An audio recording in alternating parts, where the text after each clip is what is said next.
अगर आप भी चाहते हैं कि आरसीएम म्यूजिक के वीडियो सबसे पहले आप तक पहुंचे, तो लाल बटन को दबा के चैनल को सब्सक्राइब जरूर करें और साथ में बेल आइकन को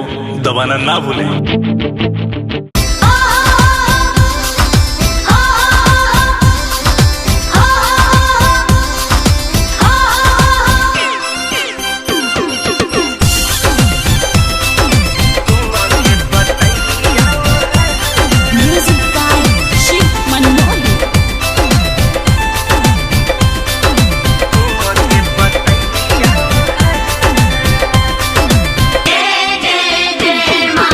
ललकी चुनरिया से सजल बाडोलिया नीमके पतैया ललकी चुनरिया से सजल बाडोलिया नीमके पतैया ताहिरे डोलिया में हमरो सीतली मैया बैठेली मुसहकी जे में ताहिरे डोलिया में हमरो सीतली मैया बैठेली मुसहकी जे में ललकी चुनरिया से सजल बा डोलिया नीमके पतैया ललकी चुनरिया से सजल बा डोलिया नीमके पतैया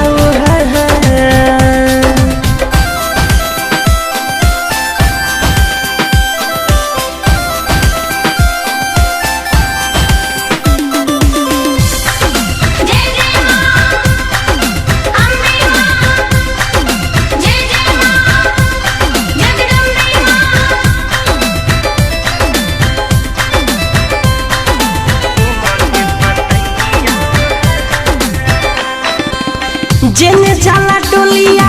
मैया जी के हमारा भीड़ लागे देखेला नजारा धरती पर उतरेली ऊंचा रे गगन से लागेली जगह से ही प्यारा जेने जाला डोलिया मैया जी के हमारा भीड़ लागे देखेला नजारा धरती पर उतरेली ऊंचा रे गगन से लागेली जगह से प्यारा सुदिन से आवेली दर्शन देखावेली चाई तब ललकी चुनरिया से सहजल बाडोलिया नीमके पतैया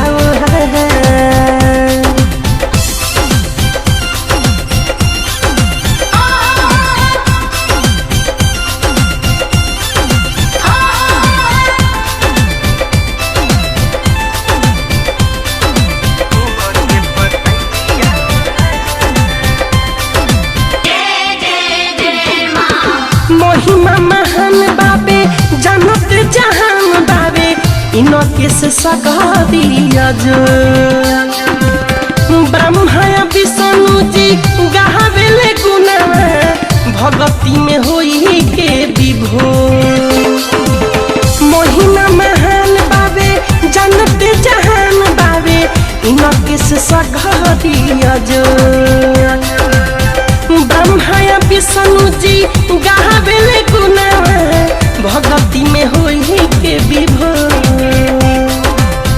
राइटर राकेश लिखले गीतिया गावे मिठू गायकार ललकी चुनरिया से सहजल बा डोलिया नीमके पतैया ताहिरे डोलिया में हमरो सीतली मैया बैठेली मुसहकी जे में ताहिरे डोलिया में हमरो सीतली मैया बैठेली मुसहकी जे में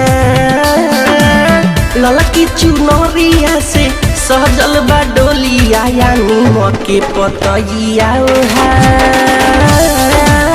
ललकी चुनरिया से सहजल बा डोलिया नीमके पतैया